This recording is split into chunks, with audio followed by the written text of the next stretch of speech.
Saludos amigos, gracias por acompañarnos en esta nueva entrega de Pulso Nacional.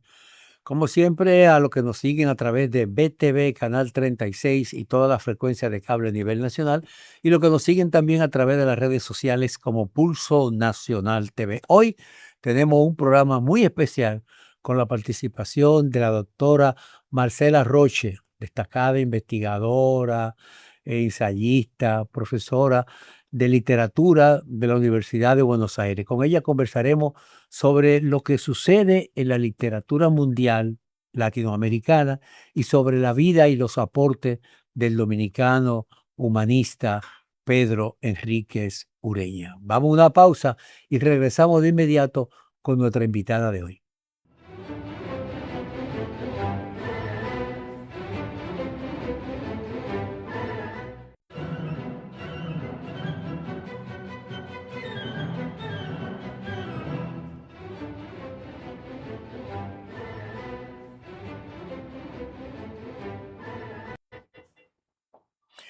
Hoy tenemos el privilegio de contar con la compañía de la doctora Marcela Croce, una reconocida investigadora, ensayista y profesora argentina que se encuentra en el país, especializada en literatura latinoamericana, pensamiento cultural e identidad continental. Su trabajo académico ha abordado temas como la transculturalización, el humanismo y las relaciones entre literatura, historia y política en América Latina. Desde la Universidad de Buenos Aires ha desarrollado una importante labor de investigación y divulgación sobre figuras esenciales del pensamiento latinoamericano, entre ellas el intelectual dominicano Pedro Enrique Ureña, cuya obra sigue siendo referencia indispensable para comprender la lengua, la cultura y la identidad de nuestra América. Nos sentimos altamente honrados de contar con su presencia en Pulso Nacional. Bienvenida, profesora, ¿cómo estás? Muchas gracias por la invitación. Profesora Cross, ¿cómo usted definiría el momento actual de la literatura latinoamericana en un contexto marcado por la globalización y la cultura digital? Bueno, la literatura latinoamericana tiene un problema que es el de su circulación, básicamente, porque los grandes grupos editoriales a través de los cuales se difunde son grupos editoriales españoles, mayoritariamente, si bien existen pequeñas editoriales, aquellos que se llaman editoriales independientes, pero los grandes grupos españoles han formado, digamos, una especie de hegemonía respecto de la circulación de nuestra literatura y tiene el inconveniente de que no se puede difundir de un país a otro, ¿no? Sí. Si yo quiero conseguir un autor colombiano, incluso publicado por una editorial española, lo tengo que comprar en España, ¿no? No lo puedo comprar en Bogotá, por ejemplo, porque han manejado ese mercado de esa manera. Entonces tenemos un problema a nivel de la circulación. Sin duda hay autores muy interesantes al día de hoy. Argentina ocupa un lugar bastante significativo, Chile también, sobre todo con mujeres escritoras, ¿no? Eh, entonces, es una pena que algunas de estas grandes obras terminen en manos de multinacionales del libro que básicamente lo que hacen es pensar en ganar dinero y no tanto en una circulación cultural como la que necesitaríamos desde América Latina. Doctora, ¿qué distingue la literatura latinoamericana de otras tradicionales literaturas del mundo o literarias del mundo? Bueno, una de las cosas en las que siempre nos fijamos los que trabajamos literatura latinoamericana es que en verdad la etiqueta de Latinoamérica es una etiqueta demasiado amplia que a veces se superpone con una suerte de sumatoria de países, lo cual no es lo que debería ocurrir. Deberíamos pensar en una literatura mucho más integrada. Pero básicamente yo diría que lo que la distingue es la voluntad de llegar a ser una unidad. Porque si bien siempre hablamos de la unidad latinoamericana, es un proyecto todavía a desarrollar, a terminar de desarrollar. Es, como decía don Enrique Sureña, una utopía, y como agregaba Ángel Rama, otro gran intelectual del siglo XX, un uruguayo, es una utopía intelectual, ¿no? corresponde a los intelectuales tratar de llevar adelante esa posibilidad de unidad latinoamericana. ¿Cuáles son los principales desafíos que enfrentan los escritores latinoamericanos actualmente para preservar la memoria histórica y cultural de nuestros pueblos? Bueno, esta es una vieja discusión con respecto a cuál es el deber, de algún modo, del escritor latinoamericano, ¿no? Si debe estar comprometido con su situación histórico-política, si ese compromiso debe realizarse en términos más o menos tradicionales, dentro de las reglas de lo que se conoce como el realismo literario, Ujú. o si puede realizarse de manera más lateral, digamos, con otro tipo de recursos expresivos. Yo creo que no es una misión del escritor latinoamericano la preservación de la tradición cultural. Algunos lo hacen, otros lo hacen tal vez de manera más inconsciente, pero no pienso que deba ser un propósito del escritor latinoamericano. Pienso que la tradición es algo que se construye permanentemente y que en cierto momento esa tradición pasó por el indigenismo y la reivindicación de ciertos pueblos o por la reivindicación de ciertas situaciones como batallas, levantamientos, etcétera.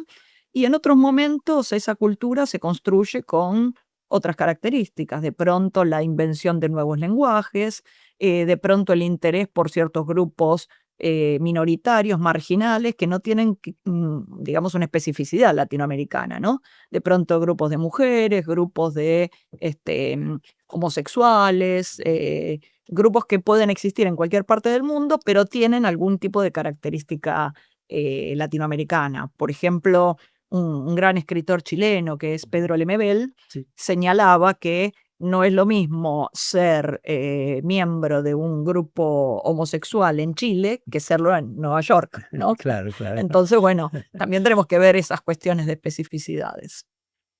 Doctora, en tiempo de redes sociales y este contenido breve, ¿cree usted que la literatura sigue teniendo el poder para transformar sociedades? Bueno, yo no sé si la literatura tiene el poder de transformar sociedades. Yo creo que la literatura tiene otras capacidades, ¿no? Tiene la posibilidad de crear mundos imaginarios que pueden tener diverso grado de relación con el mundo que rodea a los autores, pero yo no le atribuiría una función de cambio social. No. No creo que sea una obligación de la literatura, ¿no? Algunos se lo propondrán, otros no, pero no me parece que sea una obligación de la literatura.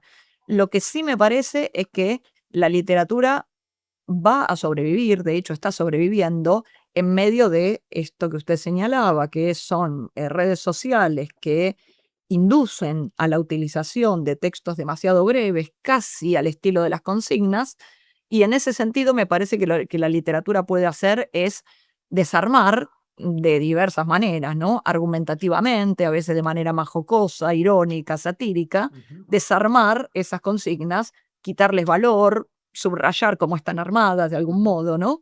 Pero no creo que la literatura tenga una misión de cambio social, ¿no? Sería atribuirle demasiado, ¿no? Demasiado. ¿Usted considera, profesora, que la América Latina tiene actualmente, ¿no, verdad? ¿Tiene una identidad literaria propia o existe una tendencia hacia la homogeneización cultural? Bueno, esto que yo decía al inicio, que tiene que ver precisamente con los modos de circulación, con el papel de las editoriales, en muchos casos tiende a una homogeneización, porque de hecho las editoriales más grandes, los grandes holdings españoles, tienden incluso a corregir muchas veces el estilo de un escritor para que pueda ser leído de manera, digamos, general dentro de la comunidad hispanohablante, ¿no? Correcto. Em, para una argentina como yo, ver escrita la palabra grifo en lugar de canilla es una rareza, ¿no? Sí, sí. Entonces, bueno, creo que eso, al mismo tiempo que les garantiza un público general, un público medianamente homogéneo a nivel comercial, les lleva a perder otro tipo de público, ¿no? El público que está esperando que la expresión literaria tenga que ver con las características reales de una situación, de un grupo social, etcétera, ¿no? Entonces, yo diría que hay una tentativa de homogeneización desde el punto de vista comercial, a veces también desde el punto de vista de fomentar ciertos grupos, ciertos nichos conceptuales, digámoslo de alguna manera, ¿no? Pero no creo que sea una cosa uniforme, no creo que sea una cosa absoluta. Felizmente existe la posibilidad de que coexistan todos estos elementos dentro de un mismo campo cultural, ¿no? Que haya literaturas más comerciales, que haya literaturas más comprometidas, para decirlo con una vieja palabra de cuño sartreano, ¿no? Así es. Que haya literaturas más pasatistas. Felizmente todas pueden coexistir, todas tienen su público, y eso también favorece la existencia de las pequeñas editoriales, ¿no? Que siempre van a tener un público. ¿Cómo observa usted la relación entre literatura, política, pensamiento crítico en América Latina? Bueno, depende mucho de las épocas y depende mucho de los géneros. Hay un género que idealmente se dedica al pensamiento crítico, que es el género del ensayo. Dentro del ensayo, América Latina ha tenido y tiene todavía grandes ensayistas. En algunos casos, y yo diría que en la actualidad está ocurriendo eso, los grandes ensayos o las grandes literaturas de ideas pasan más por la crónica que por el ensayo al día de Así hoy, es, ¿no? así es. Puedo pensar en grandes cronistas, mencioné hace un rato a Pedro Lemebel, puedo mencionar a Carlos Monsiváis, que ha muerto hace unos 15 años, un poquito más, a Juan Villoro, también mexicano como Monsiváis, a María Moreno, que es una gran escritora argentina, que se ha dedicado básicamente a la crónica, pero que desarrolla eso que en otras épocas pasaba por el ensayo, ¿no? Me parece que hay una literatura que, para simplificar, yo llamaría literatura de ideas, si se quiere, Sí. que tuvo su manifestación más acabada en el ensayo y hoy tal vez también la tiene dentro de la crónica, o se superpone en ensayo y crónica, en la cual efectivamente hay una relación directa, hay una apelación directa hacia cuestiones sociales.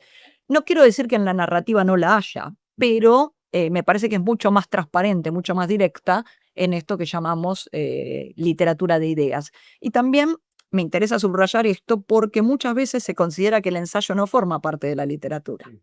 Y en realidad es un género literario también, Claro que ¿no? sí, por supuesto. Muchas veces se lo considera como, bueno, esto ya no es literatura, esto tiene que ver con ideas, cuando en realidad existe algo que debemos reivindicar, que es la literatura de ideas, precisamente. Por supuesto. Profesora, ¿qué autores latinoamericanos considera usted que son indispensables para comprender la identidad continental en esta época, siglo XXI? Bueno, en El más realidad, influido, mayor influencia. sí, en realidad, durante el siglo XX hubo por lo menos dos grandes tentativas de armar cánones latinoamericanos, ¿no? Una fue la Biblioteca Americana, fundada en 1945 en México desde Fondo de Cultura Económica, dirigida por Pedro Enrique Sureño. Y la otra fue la Biblioteca Ayacucho, creada en Caracas en 1974 por Ángel Rama, justamente al cumplirse el sesquicentenario de la batalla de Ayacucho, que es la batalla que ha consolidado, digamos, la independencia de América al terminar con el último foco realista en la Pampa de la Quinua en Perú, que también trató de reunir la cultura latinoamericana. El objetivo de estos dos emprendimientos era recuperar un archivo que está mal cuidado y mal conservado y establecer los grandes nombres de lo que sería la cultura latinoamericana. Ahora es notable que en los dos casos, entre estos grandes nombres de la cultura latinoamericana, aparecen autores que no son latinoamericanos. Aparece, por ejemplo, el Barón de Humboldt, ¿no? Las cartas americanas, porque en verdad, cuando él escribe sobre América Latina, pasa a ser una figura clave para América Latina. Por supuesto. Entonces, también lo que tenemos que ver es si la idea de la cultura latinoamericana pasa exclusivamente por los latinoamericanos, porque sería una visión demasiado esencialista, ¿no?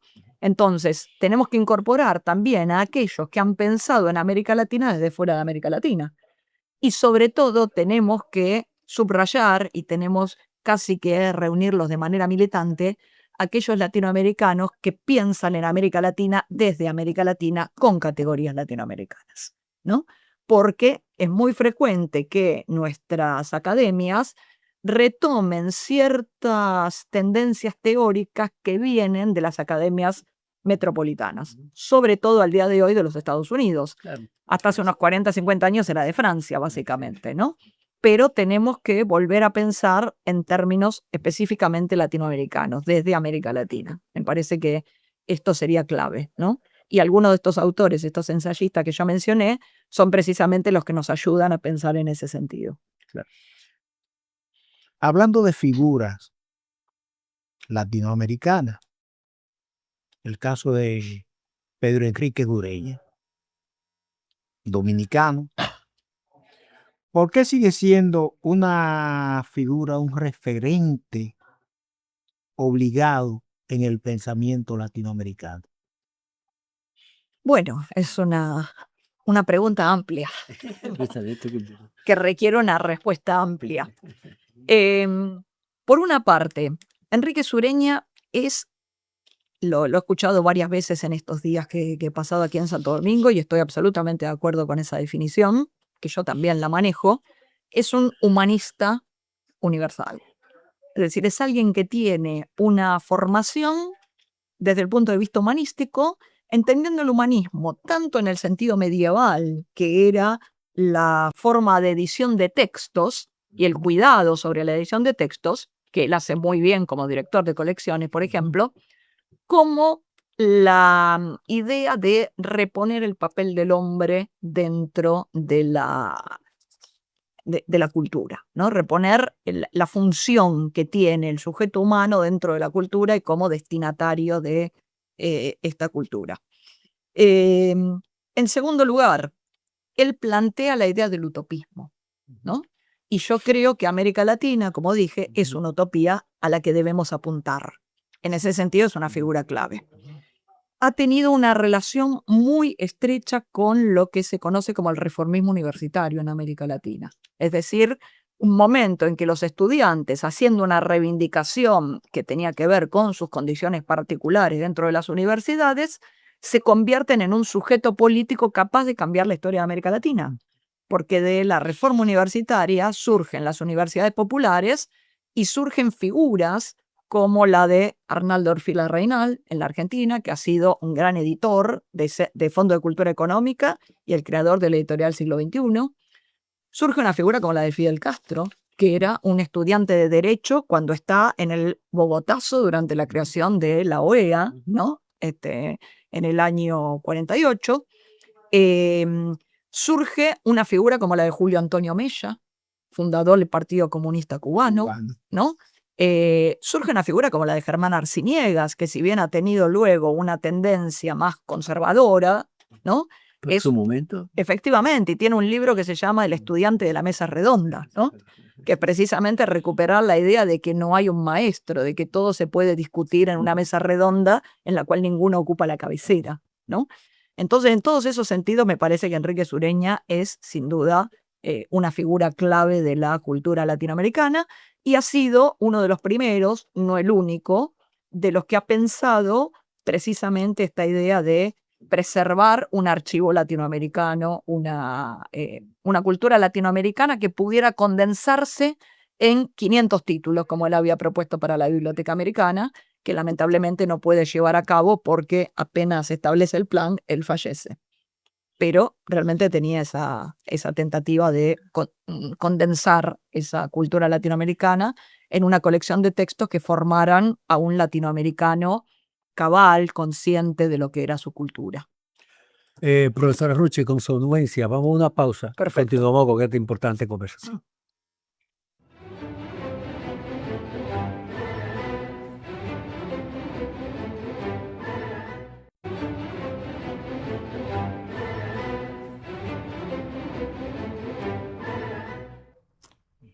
Conversamos con la doctora Marcela Roche, destacada investigadora y literata de Argentina.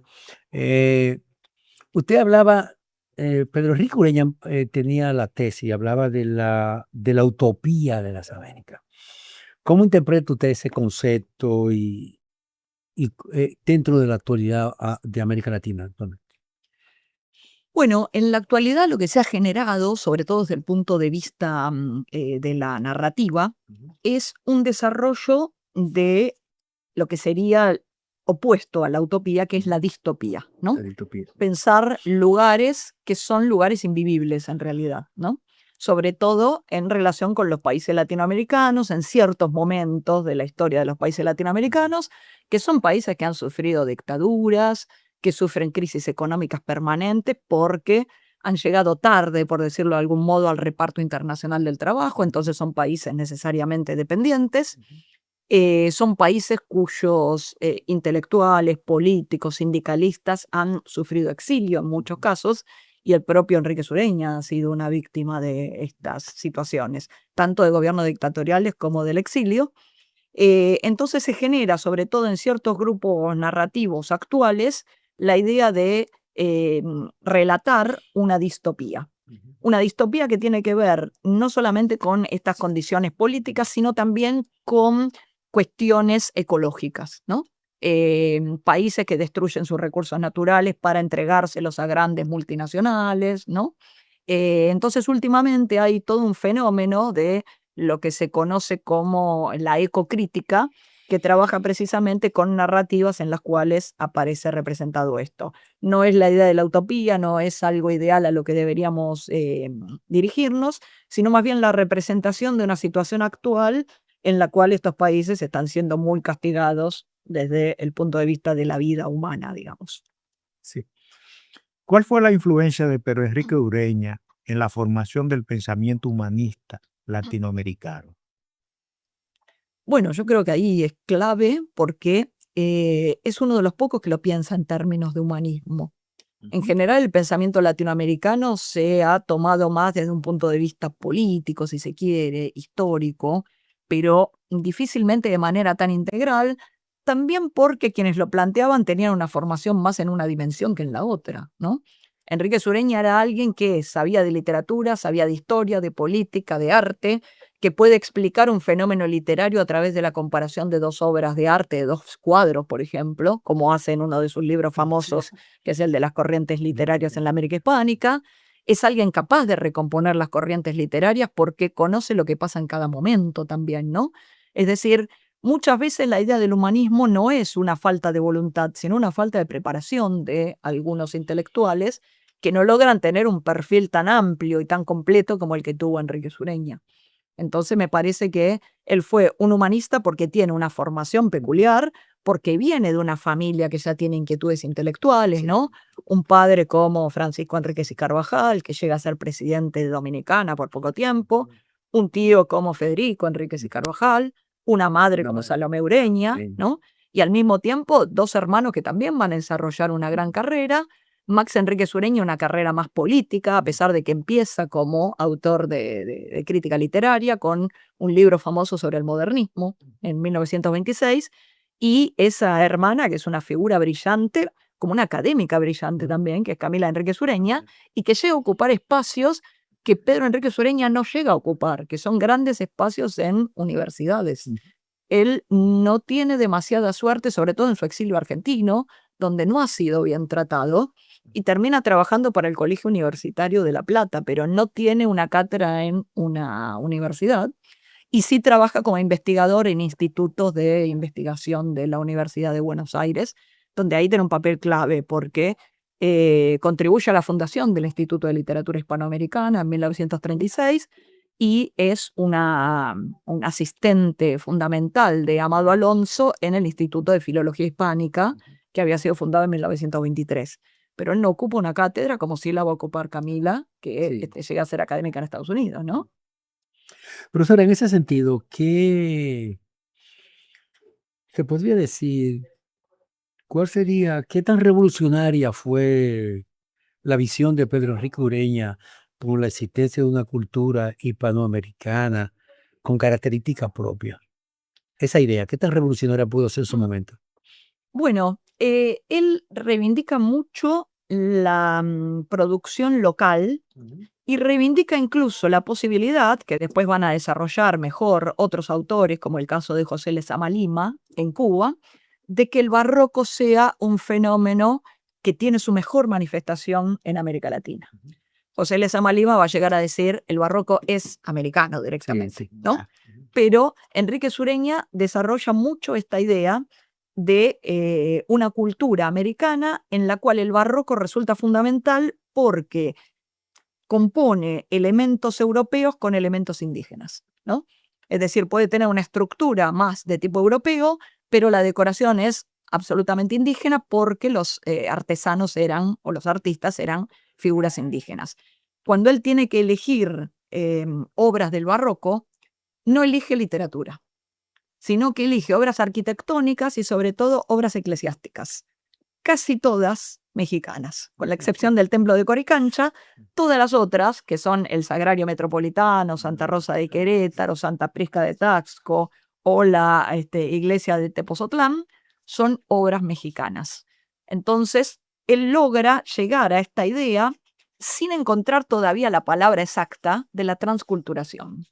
Él no encuentra el término transculturación, que empieza a desarrollarse todavía en vida de él, porque lo elabora Fernando Ortiz en 1940, pero él tiene la intuición, entonces habla en muchos casos de injerto, de fusión, ¿no? De momentos felices de la cultura, que son precisamente esas uniones entre lo hispánico y lo indígena. Pero al mismo tiempo, esta fusión que él entiende tan articulada entre lo hispánico y lo indígena, elimina casi por completo el componente negro, ¿no? Él no quiere hacer intervenir la cultura negra en América, no tiene interés en evaluar eso. En América Latina, ¿se conoce lo suficiente del pensamiento, del legado intelectual de Pedro Enríquez Ureña? ¿O sigue siendo un pensador subvaluado? Yo no creo que sea subvaluado. Creo que es poco conocido. Es poco conocido porque para las nuevas generaciones resulta una figura un poco vetusta ya, ¿no? Es difícil tratar de convencer a los jóvenes de las virtudes que tiene el pensamiento de Enrique Sureña. Hay que sacarlo un poco de esa especie de pátina filológica que tiene, que si bien hoy se está volviendo a cierta forma de la filología, para los jóvenes en general siempre es un poco sospechosa de academicismo, ¿no? Entonces hay que sacarlo un poco de eso, recuperar un poco la relación que Enrique Sureña tiene, por ejemplo, con los muralistas mexicanos, su función en el Ateneo de México en contra del gobierno de Porfirio Díaz, o sea, recuperarlo en su momento histórico y también con esa conferencia extraordinaria que es la Utopía de América, que él la dicta frente a un público universitario. Es decir, hay que recuperar un poco esa situación. Tiene un lenguaje que hoy es difícil para un lector contemporáneo, ¿no? Porque es un lenguaje a veces bastante florido, con una cantidad de referencias que pueden resultar abrumadoras para alguien que, como decía el compañero, ¿cómo es su nombre? Cárdenas, como decía Cárdenas, están acostumbrados a leer 140 caracteres, ¿no? Sí, claro. Entonces puede resultar difícil. Yo no creo que sea subvaluado, creo que está poco conocido. No. ¿Y qué importancia en ese sentido tuvo Argentina en la vida intelectual de Pedro Enrique Ureña? Bueno, es una pregunta compleja por lo siguiente. Por un lado, Argentina era, en el momento en que Enrique Sureña llega allí, un espacio con un nivel cultural bastante más moderno, podríamos decir, del que Enrique Sureña había conocido Mucho más intenso. en Dominicana, en Cuba e incluso en México, En México. ¿no? Él forma parte de algunos grupos importantes, por ejemplo, de la revista Sur, que era la revista fundada y dirigida por Victorio Campo en Buenos Aires y que es una revista que tiene una existencia de más de 40 años, ¿no? Él logra ubicarse bien desde el punto de vista intelectual, es muy respetado, tiene esta relación con Amado Alonso, que lo lleva a dirigir colecciones. Él llega a ser accionista de la editorial Losada de la Argentina, que es una editorial fundada por un emigrado español de la Guerra Civil, que era Gonzalo Losada. No era estrictamente un emigrado, estaba en la Argentina y termina quedándose cuando se produce la Guerra Civil, pero al mismo tiempo todas sus expectativas desde el punto de vista académico no se logran cumplir, porque nunca logra obtener una cátedra universitaria digamos, por vicios de las instituciones argentinas, que cada vez que él ganaba un concurso, sacaban a relucir un documento que decía que los extranjeros no podían ser titulares de cátedra, con lo cual no deberían haberlo dejado concursar, en este caso, ¿no? Y él termina siendo profesor de un colegio universitario, pero que sería el equivalente a un colegio secundario, ¿no? De más categoría, de más prestigio, si se quiere, pero no deja de ser un colegio secundario. Y de hecho, él muere en esa circunstancia, viajando a la ciudad de La Plata, él vivía en la ciudad de Buenos Aires, a dictar clases en el Colegio Universitario de La Plata. Yo acabo de ver en la biblioteca Pedro Enrique Sureña, que es la que me ha hecho la invitación para venir justo a Santo Domingo, el carnet del ferrocarril y el abono del ferrocarril del mes de mayo de 1946. O sea que eso ha sido retirado del cuerpo de Pedro Enrique Sureña, porque él muere sobre el tren. Sobre ¿no? el tren. Claro. Es muy impresionante ver eso. Y yo tenía un profesor que siempre hacía un poco un chiste con esto, porque decía, no es cierto que murió al subir al tren. Dice, murió como mueren todos los profesores, en el viaje corrigiendo exámenes de los alumnos. ¿No? De seguro que claro, que es lo que ocurre generalmente con los profesores, porque además él era un profesor muy, muy dedicado, y por lo que se dice, todos sus alumnos lo recuerdan muy bien. Lo recuerda Ernesto Sábato como alumno suyo en el Colegio de La Plata, lo recuerda Martínez Estrada como colega del Colegio Universitario de La Plata también, ¿no? Es decir, que tiene esta dualidad. Logra ubicarse muy bien desde el punto de vista intelectual, muy mal desde el punto de vista académico e institucional, y al mismo tiempo tiene acceso a una serie de consumos culturales que no hubieran sido posibles en otra parte. O sea que influyó mucho Argentina, su permanencia en Argentina para su formación y su legado. Exactamente. Incluso vi también ahí en la biblioteca una agendita de él, hay varias agendas de diversos años, y anota permanentemente conciertos, asistencia a obras de teatro, o sea, todos estos consumos culturales que en otra parte de América eran muy difíciles porque o no tenían el tipo de teatro que existía en ese momento en Buenos Aires, o no tenían el vínculo, porque era una cultura bastante afrancesada, la Argentina de la época, bastante europeizada, el vínculo con esas figuras que podían llegar a Buenos Aires y que no necesariamente circulaban por el resto de América Latina, ¿no? Entonces, en ese sentido fue fundamental, pero, insisto, también le generó seguramente un poco de irritación y de frustración por no haber logrado un espacio que le correspondía sin duda por su trayectoria, por su currículum, por su saber. Usted ha señalado la transculturalización en América Latina. ¿Cómo ha influido eso en ese concepto, ¿no? En la obra de Pedro Enrique Sureña? Bueno, como decía, él nunca llega a enunciar la idea de transculturación. Él tiene una intuición de que hay que generar un concepto para esta reunión entre la cultura hispánica, sobre todo, y podríamos decir europea en sentido amplio, porque América ha sido conquistada por colonizada, perdón, por diversos grupos europeos. Acá en el Caribe tienen el ejemplo, ¿no? Por españoles, por ingleses, por franceses, por holandeses, ¿no? Es decir, no solamente con lo hispánico. Él tiene la idea de eso, él tiene la idea de fusión, que es un término más del orden, digamos, químico, tiene la idea de injerto, que sería un término más botánico, si se quiere, ¿no? Claro, busca términos que corresponden a otra disciplina porque todavía no encuentra el término apropiado, pero ya tiene la idea de lo que es la transculturación. En ese sentido, él lo ha desarrollado muy bien con una serie de ejemplos, con una serie de trabajos, por ejemplo, con su trabajo sobre Juan Ruiz de Alarcón, diciendo que en Juan Ruiz de Alarcón se puede ver el mexicanismo de su teatro, si bien esa teoría después fue bastante refutada, porque Juan Ruiz de Alarcón básicamente se desempeñó en España, ¿no? Y no se ve mucho ese mexicanismo que Pedro Enríquez trataba de encontrar todavía como buen filólogo en ciertos usos lingüísticos, ¿no?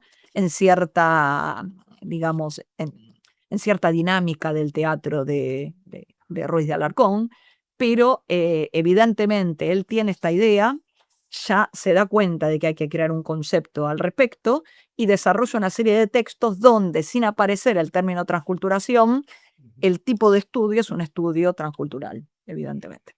Si América Latina no conoce tanto de ese legado dejado por Pedro Enríquez Ureña eh, y ese extraordinario trabajo que desarrolló, eh, ¿qué recomendaría usted para dar a conocer esa impronta de Don Pedro?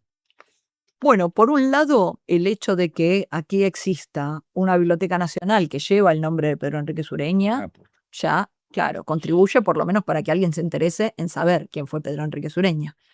Que una universidad aquí se llame Pedro Enríquez Ureña también contribuye en ese sentido. Que en la ciudad se vaya viendo la figura de Pedro Enríquez Ureña. Yo pasé por el Ministerio de Educación y hay una estatua de Pedro Enríquez Ureña, por ejemplo. Y una avenida con su nombre. Hay una avenida con su nombre. Hay una serie de elementos que por lo menos llevan a que algunos se interesen en saber quién fue Pedro Enríquez Ureña. Porque también el problema que puede existir es que desde un punto de vista académico nos dediquemos a difundir a Pedro Enríquez Ureña y siga siendo una especie de saber de círculo finalmente. Claro. Porque fuera de las universidades sigue sin saberse quién es Pedro Enríquez Ureña. No trasciende a... Exactamente. También un programa como este, en el cual se habla de Pedro Enríquez Ureña, me parece que es fundamental, porque la televisión o los medios audiovisuales tienen un nivel de llegada que no lo tiene de pronto la enseñanza universitaria, ¿no? Entonces me parece que no es solamente darlo a conocer desde un punto de vista académico, sino también darlo a conocer a una población más amplia, recuperar la figura de Enríquez Ureña desde una población más amplia. Yo recordaba ayer en una de las charlas que es el primer latinoamericano que asiste a dictar conferencias invitado a la Universidad de Harvard, ¿no? Sí. El primer latinoamericano en la Universidad de Harvard por una invitación peculiar, ¿no? Una invitación específica para él. Otros latinoamericanos van a ir posteriormente, por ejemplo, Borges, y pido disculpas, pero es un vicio argentino citar siempre a Borges, ¿no? Pero Hay que hacerlo, claro. Borges va recién en 1967. Pedro Enríquez Ureña va en el invierno, 40-41. Sí, sí. O sea, va muchísimo Claro, antes. claro, claro. Y está antecedido por Igor Stravinsky y sucedido por Erwin Panofsky, ¿no? Es decir, también rodeado por dos figuras. Eso hace una ubicación de Pedro Enríquez Ureña extraordinaria, también en este sentido, porque en la contemporaneidad también parece que todo lo que es bueno está consagrado afuera. Pedro Enríquez Ureña estuvo consagrado afuera y sin embargo se sigue ignorando este dato de su biografía. Profesora, tenemos que hacer una pausa y regresamos de inmediato para Muy la bien. continuación final de este diálogo.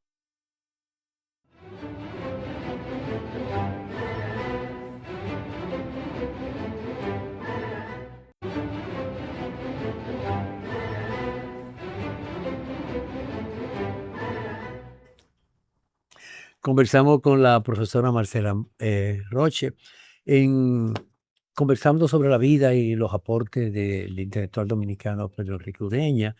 Desde su perspectiva académica, ¿qué lecciones podría aportar hoy Pedro Enríquez Ureña a las nuevas generaciones de escritores, educadores y comunicadores de la... Bueno, como educador, él tuvo cierto papel en el Ministerio de Educación en la Argentina, incluso desarrolló algunos textos para el uso de las escuelas, por ejemplo, gramáticas para el uso de las escuelas argentinas. Digo Argentina porque fue el lugar donde pasó los 22 años finales de su vida, ¿no? Es decir, probablemente el exilio más largo de Enríquez Ureña fue el que pasó en la Argentina. Por otro lado, algo que yo recupero siempre, además de sus ensayos, que me parecen algunos ensayos absolutamente luminosos, por ejemplo, el de la universidad, donde dice que es obligación del Estado mantener la universidad, porque es obligación del Estado la formación de las clases dirigentes de ese mismo Estado, cosa que me parece particularmente interesante recuperar hoy en la Argentina, donde el Estado piensa que la universidad es un gasto, piensa que los universitarios somos todos haraganes, especialmente los de humanidades, ¿no? Entonces, me parece que esto hay que subrayarlo. Y por otro lado, esa función que ha tenido él como un gran codificador de la literatura latinoamericana. La Biblioteca Americana, que es una selección de títulos para establecer lo que es la cultura americana, y ese libro fantástico, que es Las corrientes literarias en la América Hispánica, que es de algún modo el libro de cátedra que él escribe en función de las conferencias Norton que ha dictado, ¿no? Porque el libro tiene 8 capítulos, las conferencias eran 4, es decir, que divide cada conferencia en 2 capítulos y expone lo que ha puesto ahí. Y hay otro libro de él que es La cultura en la América hispánica, que es un libro que viene con algunas ilustraciones de estas cosas que en las corrientes literarias no habían sido ilustradas, ¿no? Pero también la idea de corrientes literarias traza una continuidad a lo largo de la historia latinoamericana. En ese sentido, me parece que tanto su labor de codificador como su empeño pedagógico son cosas que deberíamos rescatar. ¿Qué lugar debería ocupar el pensamiento humanista de Pedro Enríquez Ureña en el sistema educativo latinoamericano? Bueno, yo creo que así como se está volviendo a la filología, yo abogo por volver al humanismo también, ¿no? Me parece que deberíamos volver a una educación más humanista, donde la filosofía sea una materia de enseñanza, pero también un modo de aprender a pensar, ¿no? No simplemente estudiar la filosofía según quiénes fueron los grandes filósofos o saber cómo eran sus sistemas, simplemente, ¿no? Sino también como modos de aprender a pensar y hacer una reivindicación de una filosofía latinoamericana. Porque muchas veces se ha dicho que no existe la filosofía latinoamericana. Y sin embargo, hay un pensamiento latinoamericano que no importa si lo llamamos pensamiento, ideas o como sea, pero que sería el equivalente a lo que es la filosofía. Yo siempre recuerdo una frase de un emigrado español en México, que era José Gaos, que decía que en América Latina la filosofía, en vez de tener la forma tradicional del tratado que tiene en la cultura europea, tiene la forma del ensayo, ¿no? Precisamente, grandes ensayistas como Enrique Sureña, como Alfonso Reyes, como Ezequiel Martínez Estrada, como el Borges ensayista también, han sido figuras que han aportado al pensamiento latinoamericano desde el ensayo, que es la forma más típica del pensamiento en América Latina. Hay un gran filósofo argentino, que es Arturo Andrés Roig, que se ha preocupado precisamente, ya fallecido hace unos años, se ha preocupado por demostrar que existe una filosofía latinoamericana y que uno puede arraigar esa filosofía latinoamericana en textos de José Martí, de Simón Bolívar, ¿no? Es decir, que no hace falta ir a buscar quién desarrolló filosofía realmente, sino que a veces en los planes políticos también hay filosofía. Así como en los planes políticos también hay utopía. La utopía de América de Enrique Sureña está arraigada en una utopía como la Carta de Jamaica de Simón Bolívar o como Colombo de Francisco de Miranda, que además fueron escritas respectivamente en inglés y en francés. Casi podemos decir, Enrique Sureña es el primero que escribe una utopía en español, ¿no? Sí, claro, por supuesto. Y es un aporte importante. A su juicio, ¿cómo contribuyó Pedro Enrique Ureña con su enseñanza literaria a la construcción de un canon latinoamericano? Bueno, a mí me gustaría poder conocer lo que fue algún plan de estudio de Enrique Sureña, ¿no? No los del colegio, sino básicamente los que él hubiera pensado para esas materias que nunca llega a dar, ¿no? Que nunca llega a dictar. Uno puede reconstruir de algún modo esto a través de las colecciones que ha dirigido, de algunos textos donde él propone una serie de lecturas, pero no podemos reconstruir, por lo menos yo no lo puedo hacer al día de hoy, un plan de enseñanza pensado por Pedro Enrique Sureña. Lo tenemos que reponer a través de estas otras formas que él ha pensado. Me hubiera gustado saber cómo hubiera organizado un plan de enseñanza. Sí puedo decir que él ha pensado a través de grandes nombres, que él los cita permanentemente. Desde Andrés Bello, a quien considera el fundador de la literatura latinoamericana, Juan Montalvo, un gran escritor ecuatoriano que se atribuye haber volteado la dictadura de Gabriel García Moreno. No sabemos si es cierto, pero él se lo atribuye, autor de unas catilinarias famosas, ¿no? Sí, claro. A Sarmiento, ¿no? A Rodó, que ha sido la figura que a partir del inicio del siglo XX establece cómo debe ser la relación con los Estados Unidos, ¿no? La famosa nordomanía, en la cual termina diciendo, los admiro pero no los amo. Es decir, no hay modo de sustraerse a Claro, la claro. relación con Estados Unidos, pero tampoco eso implica una sujeción Una a solución, ellos, claro, ¿no? por supuesto. En este sentido, me parece que Enrique Sureña es muy rodoniano, e incluso hay una anécdota muy cómica que cuenta que Enrique Sureña y Alfonso Reyes en 1909 publican una versión pirata del Ariel de Rodó con fondos de la gobernación de Nuevo León que ocupaba el padre Alfonso, sin que don Bernardo Reyes se enterara. Sí.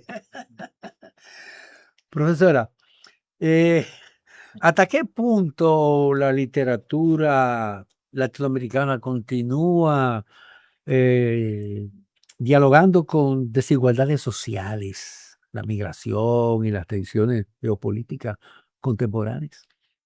Bueno, obviamente es inevitable eso, ¿no? El tema de las desigualdades sociales, el tema de la violencia política que han sufrido muchos países. Pensemos simplemente en la literatura centroamericana, Ujú. que probablemente, y esto es una autocrítica y hablo desde el sur, donde yo vivo, es una de las literaturas que menos conocemos, ¿no? De pronto literatura guatemalteca, costarricense, conocemos mucho menos que literatura mexicana, que literatura chilena, ¿no? Es uno de los temas en los que deberíamos ahondar un poco más. El tema de los desplazamientos poblacionales. Esto que es un drama en un país como Colombia, Sí. donde a lo largo de la existencia de la FARC, de la actividad, digamos, de la FARC, han sido desplazadas millones de personas, ¿no? En medio de este enfrentamiento entre la FARC y los sucesivos gobiernos nacionales. La literatura da cuenta de todo ese tipo de cosas. Hay autores que se han ocupado específicamente de eso. En el caso de México también, con las cuestiones de desplazamientos y violencias que tienen que ver con el tema del narcotráfico. O sea que al día de hoy yo podría citar a algunos autores como Juan Gabriel Vázquez para el caso de Colombia, tal vez Héctor Abad Faciolince para lo que tiene que ver también con las distopías, una figura como Yoconda Belli en el caso de Nicaragua, una figura como la de Fernanda Melchor en el caso de México, ¿no? Es decir, hay figuras que dan cuenta de estos temas que tienen que ver con las historias violentas que vivimos a diario en América Latina, que tiene que ver con la historia latinoamericana, lamentablemente, porque sobre todo en el siglo XX ha sido una sucesión de dictaduras, exilios, enfrentamientos armados, bueno, todo lo que sabemos que es la historia de nuestro continente. ¿Y cómo imagina usted el futuro de la literatura latinoamericana en un mundo tan fragmentado, tecnológico? Paradójicamente, yo creo que la literatura latinoamericana es hoy una de las más respetadas del mundo. Es mucho más creativa, mucho más novedosa que las literaturas más tradicionales. Por lo que yo conozco, yo suelo viajar sobre todo a Italia porque tenemos varios convenios con universidades italianas. En Italia prefieren leer literatura latinoamericana antes que literatura italiana, de pronto, ¿no? En España también, yo creo que la literatura latinoamericana es al día de hoy más creativa, más interesante, más productiva que la literatura española. No es una cuestión de competencia, ¿no? Simplemente una cuestión de verificación respecto de intereses de los públicos. Me parece que hoy es una de las literaturas que está en mejor situación y por esto mismo los grandes grupos editoriales quieren publicar literatura latinoamericana, porque en realidad es tanto una literatura que tiene fuerza desde el punto de vista literario, ¿no? Desde el punto de vista de la creatividad, como es una literatura que tiene ventas dentro de ventas que son mucho menores de lo que pudieron haber sido en los años 60, sin duda, ¿no? Uno ve ediciones de Rayuela donde dice, de esta edición se tiraron 15.000 ejemplares. Sí, sí, sí. Y es inconcebible, porque hoy no se tiran ni 2.000. Ni 2000. Y después de esos 15.000 viene otra edición, 3 meses más tarde con 4.000 más. Sí, ampliada y clarizada, sí. Dentro de lo que es hoy la industria editorial, dentro de lo que es el reemplazo de libro por otras formas de lectura, a pesar de que yo sigo prefiriendo el libro, con todos los inconvenientes que tiene, ¿no? Que es pesado, que ocupa espacio y demás, pero también podemos decir que el papel ha demostrado subsistir en el tiempo de un modo que ninguna otra tecnología ha demostrado. Lo ha demostrado, así es. Profesora, lamentablemente se nos agotó el tiempo. Para nosotros ha sido un gran privilegio Un Muchas gran honor gracias. tenerla a usted como invitada en este programa. Nos sentimos sumamente honrados de una figura de tanta trascendencia internacional como que es usted, que nos honre con su visita aquí. Lamentablemente no agotó el tiempo, quedaron muchos temas para seguir dilucidando y ojalá podamos tenerla de nuevo con nosotros. Ojalá, y agradezco muchísimo la invitación. Muchas gracias a la doctora Marcela Rochi. Vamos a una pausa porque hay más en Pulso Nacional.